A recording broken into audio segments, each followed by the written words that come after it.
read the draft opinions of the Honorable Chief Justice. He ably sets out the questions for determination before us and has cited the relevant sections of the UPDF Act, Cap 330, and the related constitutional provisions which are said to have been contravened. Please note that the sections of the law I will be quoting are quoted from the immediate past laws of Uganda volumes and also from the most recently published edition. So in my final judgment, you will find two versions of laws. When I read them, I will read the one that was probably cited during the hearing. I would allow this appeal in part. The Attorney General lodged an appeal against the decision of the Constitutional Court dated 1st July 2021. The respondent had challenged the competence of the General Court Martial to try civilians under the Uganda People's Defense Forces Act, alleging that the continuance of these trials violates constitutional provisions, including Articles 28(1), 44C, and 210 of the Constitution of the Republic of Uganda. The Constitutional Court, being the court of first instance in constitutional matters, heard the petition and decided that the General Court Martial is a constitutionally established court set up to handle cases of military discipline for the UPDF members, but lacks jurisdiction to try civilians for offences under the Penal Code or other enactments. As a result, Sections 2, which now reads as Section 1, Sections 119(1)(h), and Section 179 of the UPDF Act, which expand military jurisdiction of the courts martial to include civilians and classifies civil offences as service offences, were declared unconstitutional for violating fair trial guarantees and exceeding the mandate under Article 210(b) of the Constitution. Finally, the court found that the Section 119 is not unconstitutional, provided the person not otherwise subject to military law is tried as an accomplice together with a person who is subject to military law as the principal offender on the same charge. I am abundantly aware of the tension that exists between ensuring unfettered military discipline and compliance with the tenets of constitutional right to a fair trial, which should be available to all human beings, including men and women who serve in the military. This entails a delicate balance on a constitutional landscape which the courts are obligated to navigate. I have, in my judgment, undertaken a synopsis of the historical evolution of courts martial in order to locate their relevance and effect in our current systems. In this regard, I have considered the era of the Romans. While the Roman Empire is often considered one of the most influential and impactful empires in history, most historians would not consider it to have been the greatest empire in terms of sheer size. However, the Romans are credited with codifying and maintaining accurate records. The Roman Empire's legacy of military discipline is notable for its extreme punishments such as dissemination, where 1 in 10 soldiers were executed for collective disobedience. Collective disobedience included such offences as mutiny, and mutiny included offences like tree-sitting, sabotage, among others. Tree-sitting meant that the rank and file of men in the mutiny would choose to sit under a tree and not do any work. Annihilation was the extreme measure historically used to enforce discipline in the rank and file of the Roman army.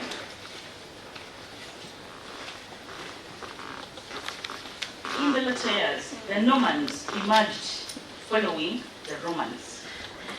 The Normans, or the Normandy, introduced trial by combat to settle disagreements over money or chattels, movable or immovable, including land.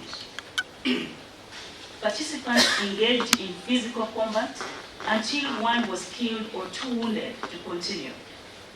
The loser was hanged, reflecting the belief that God had found them guilty. This particular practice of combat was outlawed in the 19th century, with survivors being charged and tried for criminal offenses. One of the Normandy kings, William the Conqueror, developed military justice and influenced feudal traditions in the United Kingdom, including duels and again trial by combat.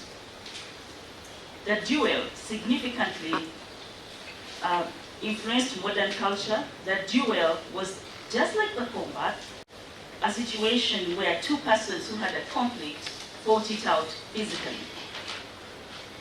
The duel in our modern days is the equivalent of the adversarial system in the court where lawyers for and against parties do battle. The lawyer's sword today in court is his spoken word. It is a duel of words. But it was a duel in the Norman days. The shire courts were introduced by William the Conqueror and maintained by him. These were courts made up of clergy and local leaders who sat and decided cases and received alms from their salaries. That also explains the lawyers' dressing today. It came from the shire courts. Under William the Conqueror, the principle of resolving disputes within the military hierarchy persisted and influenced courts martial. We then go to King Gustavus Adolphus. King Gustavus Adolphus of Sweden formalized military justice with his 167 articles of war, introducing regimental and standing courts martial to enforce discipline and morality. These systems were credited with fairness and morality and has influenced both Europe and the British military laws. And up to date, there are military academy known as the Gustavus Academy. The Soviet Union. The Soviet Union discipline of its rank and file was enforced through punishments, awards, incentives, and enhanced patriotic zeal. Severe discipline was demanded by Lenin and Stalin to effectively use modern war implements like tanks and airplanes.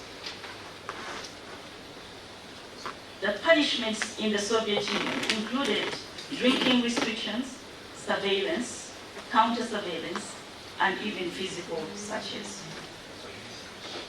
One of the most notorious infractions a Soviet soldier could commit was drunkenness.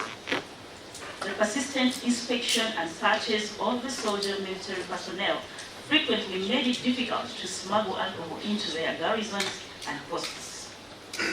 A non-fiction writer identified alcohol as the primary cause of disciplinary infractions in the Soviet armed forces, resulting not only in drunkenness, but also in theft, bribery, report falsification, and deliberate damage. Alcohol was used not only to deaden the senses and allow a period of escape from the hardships and pressures of daily life, but also used to celebrate and commemorate every event. Soviet soldiers and sailors were supposedly only permitted to drink when expressly allowed in accordance with the regulations. The Soviet soldier drank when the opportunity to drink presented itself, in direct violation of disciplinary restrictions. They were so starved of drinking that they resorted to drinking the eau de cologne, eating shoe polish when vodka was unavailable.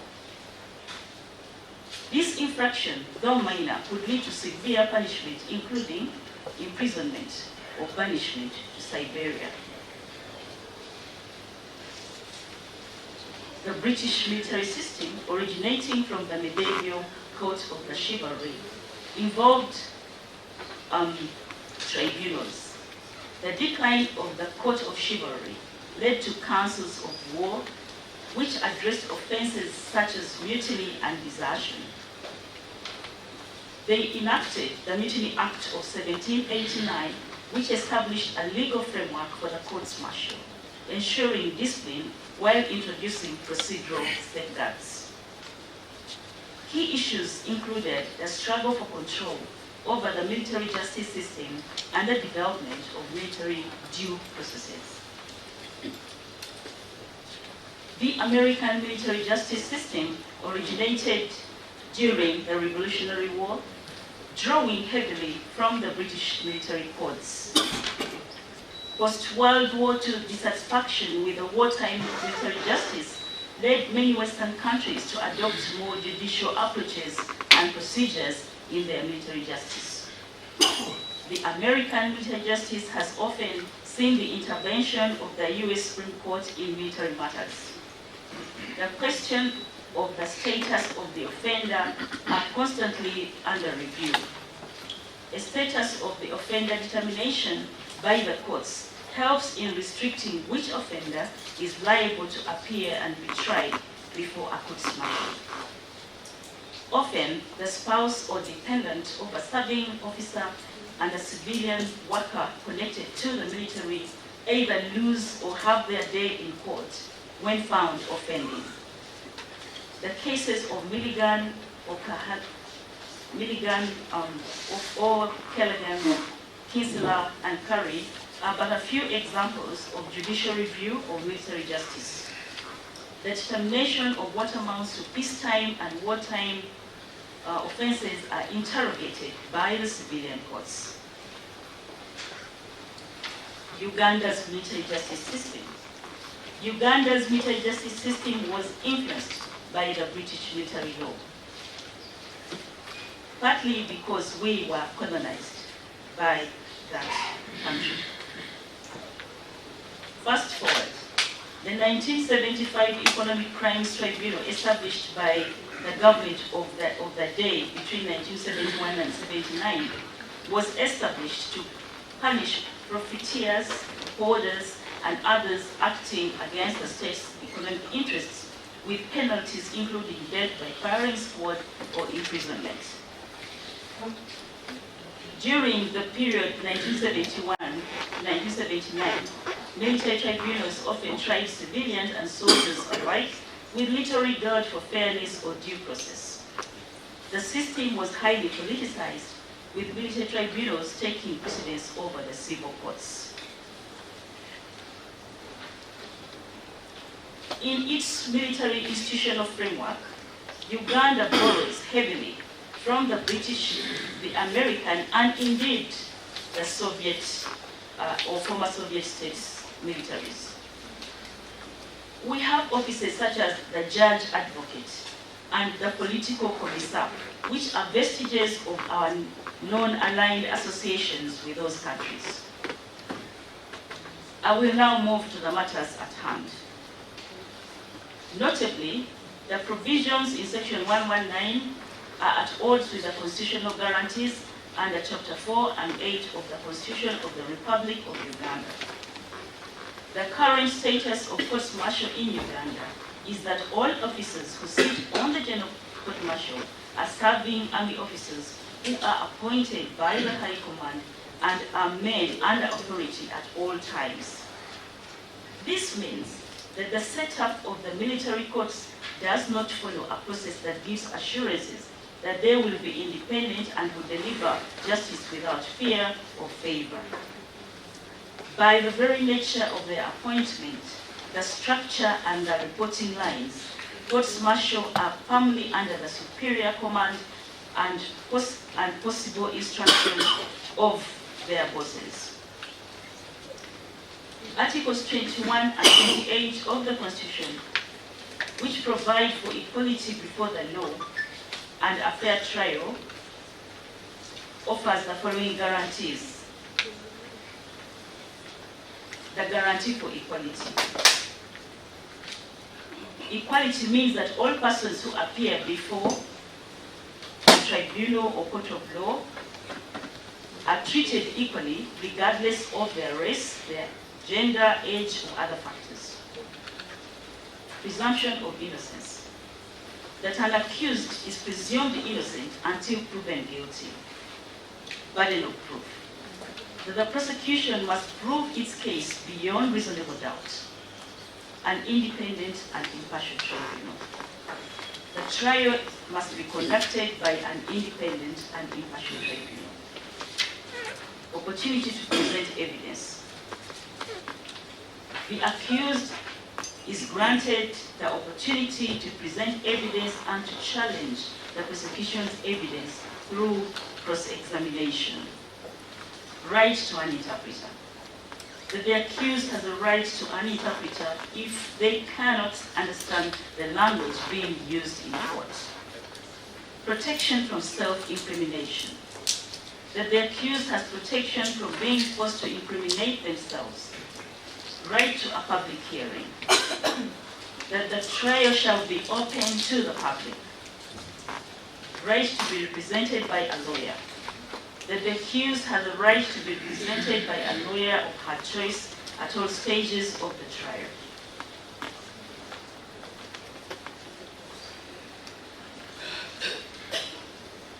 I have found that the determination of the jurisdiction of the courts martial attracts investigation of the legislative intent of creating it.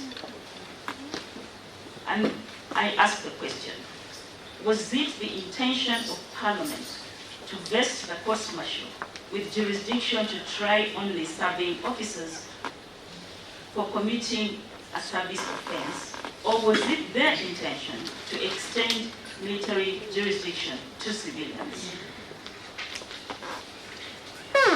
Reverting to the long title of the UPDF Act, it is clear that the application of the law was intended to be restrictive rather than general, as it specifically states that it is an act to regulate the Uganda People's Defense Forces. To this end, Section 197 of the UPDF Act also states clearly that there shall be a courts martial for defense forces. How does this stand with the Constitution?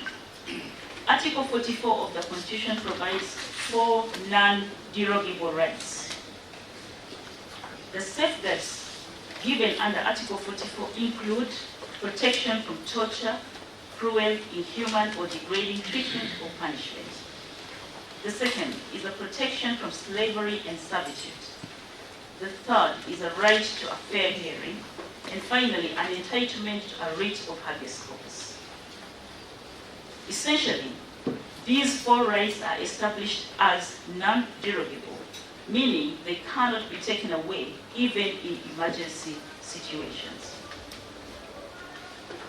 When juxtaposed against constitutional provisions, Sections 2, Sections 1191G and H, and Section 179 of the UPDF Act are found to be in contravention with Articles 28, 43, and 44 of the Constitution of the Republic of Uganda. The jurisdiction of the courts martial is properly vested where there is a demonstrable connection and causal link between the service offense alleged to have been committed and the status of the offender as an active duty and image bearer of the armed forces.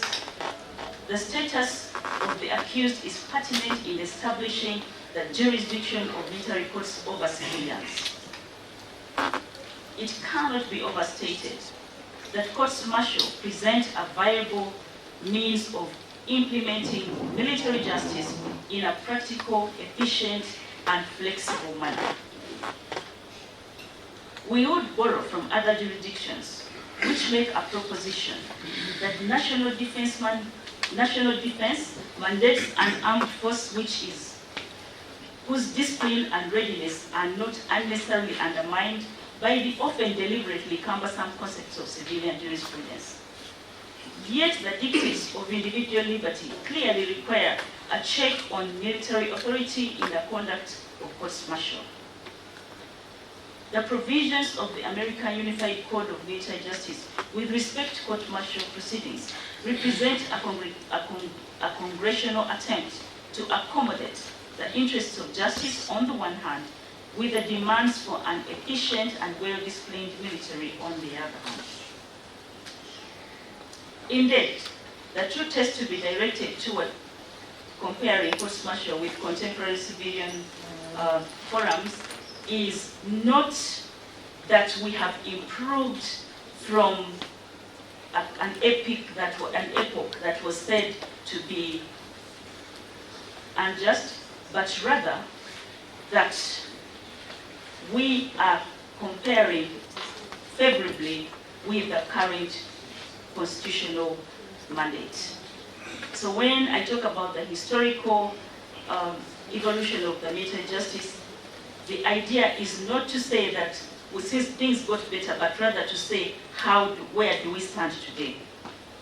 The true test ought not to be that military justice today has a semblance of due process. Rather, the test should be whether the military courts-martial as it currently is living up to and can be held against the standards that offer protections for individuals against prosecution, detention, without trial, and do not permit any limitation of enjoyment of rights and freedoms beyond what is acceptable or demonstrably justifiable in a free and democratic society.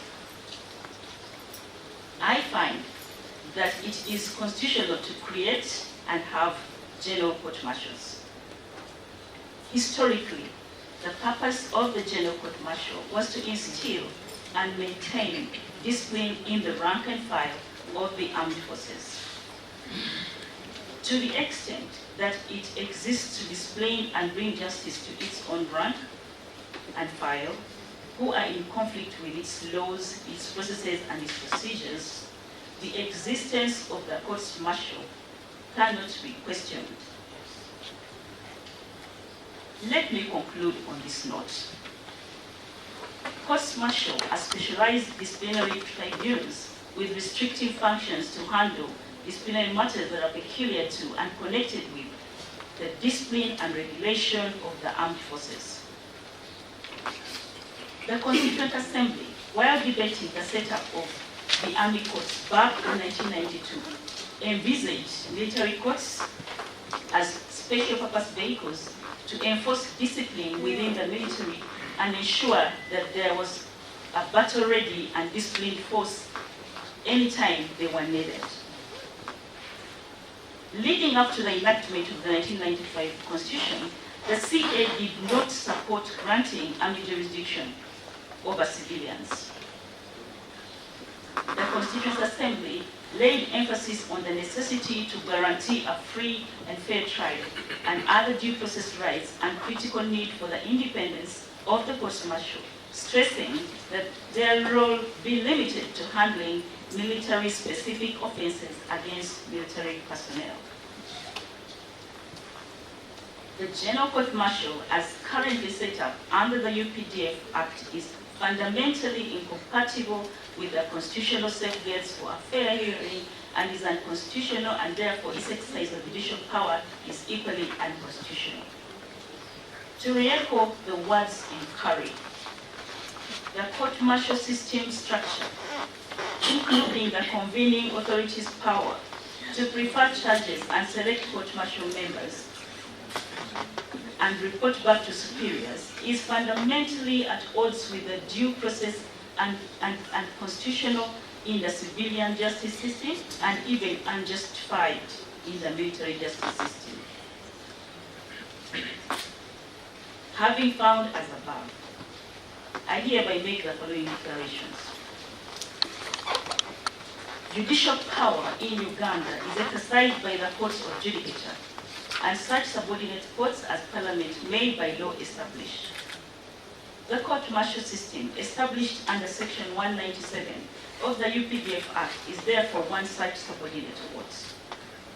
I would declare that Section 197 of the UPDF Act, which establishes the General Court-Martial, is not in breach of the Constitution. However, it is an overreach when the UPDF Act creates an offense that targets persons not otherwise subject to military law, making them criminally liable before the court-martials for offenses of aiding and abetting.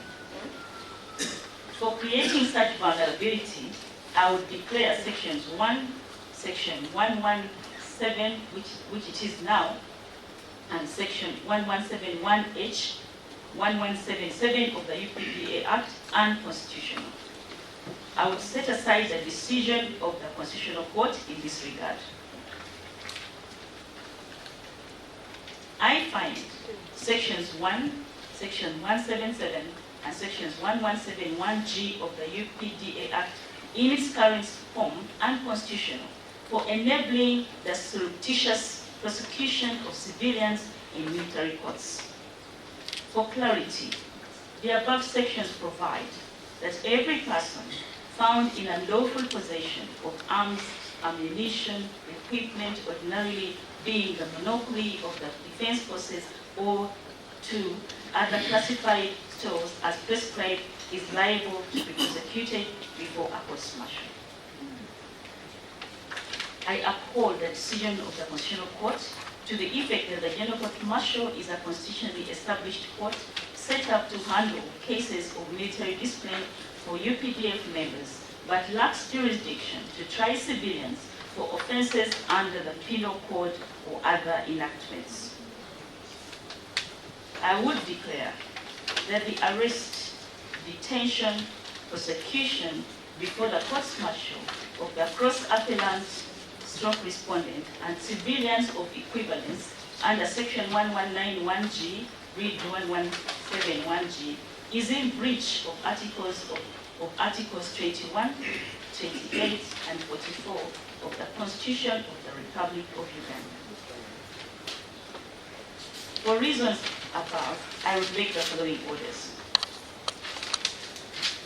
In their current form, courts-martial are not in a position to deliver a free and fair trial as guaranteed under Article 28(1) and 44 of the Constitution of the Republic of Uganda. I would forthwith suspend all operations of courts-martial, save for the hearing of disciplinary matters pertaining to serving officers. All convictions and sentences passed by courts-martial would be suspended. A pathway would be put in place to ensure that all citizens hitherto convicted and sentenced by the military courts-martial have their convictions and sentences subjected to judicial review before a civilian court of competent jurisdiction to determine whether the convict received a fair hearing and impartial prosecution. This order would not apply to persons who were convicted and sentenced by courts-martial and have already served their sentences. For efficiency and proportionality purposes, I would invoke the doctrine of prospective annulment on decisions, orders, and sentences of courts-martial which have already been served. That notwithstanding, I would order that all cases currently pending trial before the courts-martial be suspended forthwith. An injunction don't issue restraining the instigation, reopening, or continuance of the respondent's trial before the General Court-Martial or other courts-martial. I join issue with the recommendations or advisory orders proposed by the Honorable the Chief Justice.